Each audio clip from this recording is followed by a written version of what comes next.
ആഖ്യാനവും നൽകരുത്. ഇത് ഒരു വലിയ പ്രോസസ്. അമൃതകാൽ വർഷമായി 2047 രാജ്യം സ്വാതന്ത്ര്യത്തിന്റെ 100ാം വർഷം ആഘോഷിക്കുമ്പോൾ രാജ്യത്തെ ഒരു ഡെവലപ്ഡ് നേഷൻ ആക്കാൻ വേണ്ടിയുള്ള ഒരു വികസിത രാജ്യം എന്നുള്ള സ്വപ്നത്തിലേക്കുള്ള പ്രയാണമാണ്.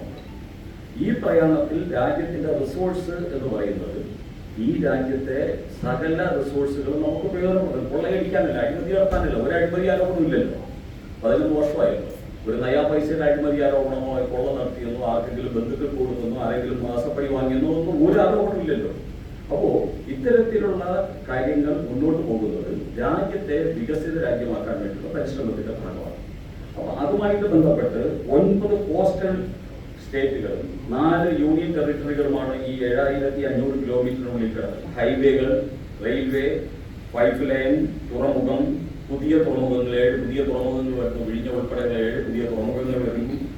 12 കോസ്റ്റൽ സോണുകൾ, രാജ്യത്താകമാനം 12 കോസ്റ്റൽ സോണുകൾ വരുന്നു.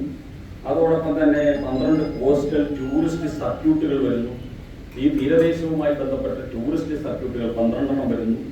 അതോടൊപ്പം തന്നെ തുറമുഖ നഗരങ്ങൾ എന്ന നിലയിൽ 22 തുറമുഖ നഗരങ്ങൾ പ്രഖ്യാപിച്ചു കഴിഞ്ഞു. അതുപോലെ കണ്ടെയ്നർ ഫ്രൈറ്റ് സ്റ്റേഷൻ, കപ്പൽ നിർമ്മാണശാല, കപ്പൽ പൊളിക്കുന്ന ശാല, അതോടൊപ്പം തന്നെ 2000 കിലോമീറ്റർ തീരദേശ റോഡ്. 2000 കിലോമീറ്റർ തീരദേശ റോഡ്, ഞാൻ അതാണ് പറയുന്നത്. നമ്മളുടെ ഇവിടുത്തെ മടലെടുക്കാൻ നരേന്ദ്രമോദി വരുന്നു എന്ന ചെറിയ ഒരു ഇവിടത്തേക്ക് മാത്രം നമ്മൾ ചുരുങ്ങുന്നതിൽ പകരം ഞാൻ ഇതിന്റെ വിശാലമായിട്ടുള്ള പ്രോജക്റ്റിനെ സംബന്ധിച്ചാണ് ഒരു ഭാരതീയൻ എന്ന നിലയിൽ, ഈ രാജ്യത്തുള്ള പൗരൻ എന്ന നിലയിൽ ഞാനും നമ്മളെല്ലാവരും അറിഞ്ഞിരിക്കേണ്ട ഒരു പ്രശ്നമാണ് ഞാൻ പറയുന്നത്. അപ്പൊ 2000 കിലോമീറ്റർ തീരദേശ റോഡ് വരുന്നു. അത് ഈ രാജ്യത്ത് വരുന്ന 3 വർഷത്തിനുള്ളിൽ പൂർത്തിയാകാൻ പോവുകയാണ്. അതുപോലെ തന്നെ കാറ്റാടിപ്പാടങ്ങൾ,